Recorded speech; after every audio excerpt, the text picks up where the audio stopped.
So আজকে দেখবো কিভাবে আমরা ওয়ার্ডপ্রেসের কোরের ভার্সন আপডেট আসলো কিনা সেটা চেক করতে পারি, বা আপডেট আসলে সেটা কিভাবে আপডেট করতে পারি, আহ, বা আমরা চাইলে কিভাবে ওভারঅল যে কোরের আপডেট রিলেটেড বিষয়গুলো আছে ওইগুলো হ্যান্ডেল করতে পারি খুব সহজেই টার্মিনাল থেকে। তো এইটার জন্য যেটা করতে হবে, অ্যাজ ইউজুয়াল আগের মতোই আমি আমার টার্মিনালের ওপেন শেল স্ক্রিপ্টে চলে যাই। দেন আমি আগে দেখবো এটার, সরি, আচ্ছা, ক্লোজ হয়ে গেল, আমি নতুন করে ওপেন করি।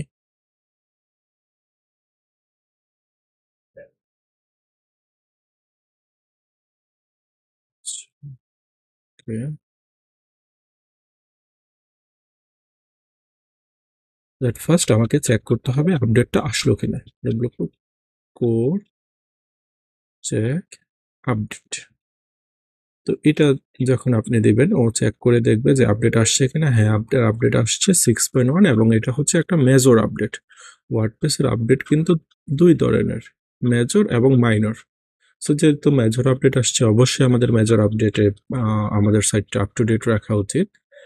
তো আপনি যদি এখন আপডেট করতে চান, আপনার নেক্সট স্টেপ হবে ডব্লিউপি কোর আপডেট।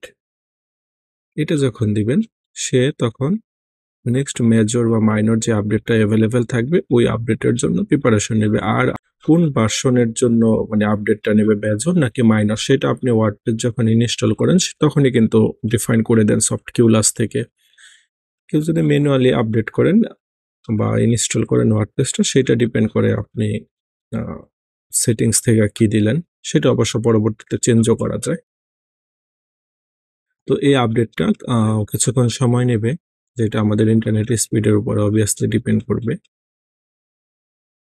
তো আমাদের আপডেটটা ডাউনলোড করার পরে ও কিন্তু সেটা আনপ্যাক করলো এবং এখন সাকসেসফুলি আপডেট হয়ে গেল।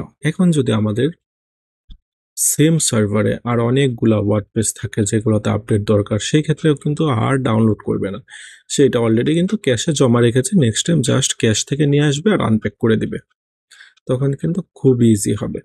এখন আপনার যদি মনে চায় যে আপনার যেই ওয়ার্ডপ্রেসের ডাটাবেসটা আছে, আমাদের ডাটাবেস আপডেট হতো ম্যানুয়ালি চাই, এইটা আমি টার্মিনাল থেকে করে ফেলবো।